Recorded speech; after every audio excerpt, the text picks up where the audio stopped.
oil and gas companies are very interested in microreactors to Mhm. decarbonize their production of oil and gas.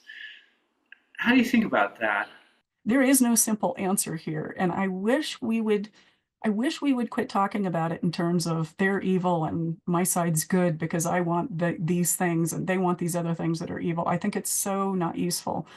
Um, I think I really would love to see both sort of like institutions like the government and also industry and even just people in communities change how they think about this. We're faced with national and international problems, climate change being sort of the one that SMRs helps address. And we have a mix of potential solutions, and they all have upsides and they all have downsides.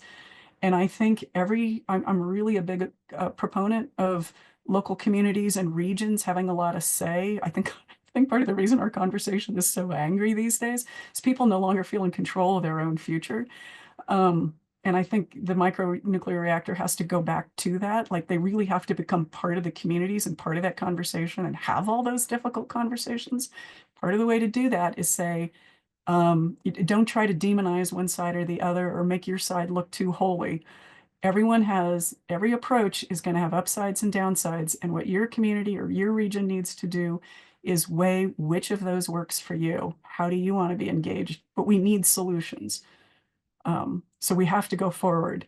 And just, I wish the energy conversation, I'm from the West, the Intermountain West, where there's a lot of coal mining. I grew up around coal mines and I grew up in ranching, and there are two industries that are just terribly demonized as being bad for the environment. And I can't tell you how angry that makes me because those people are not bad. Those are really good, decent, wonderful people who help build this country. But when we talk about their industries as if they're evil, then we isolate them and we make it much more difficult to converse with them. And that has got to stop. And that's where I think the nuclear industry needs to bring in, it needs to make sure it doesn't demonize opponents. It needs to welcome them in. Um, and it needs to learn to speak about other energy sources in a more neutral way. And I think you'd cover a lot more ground with people. People would be a lot more willing to listen to you.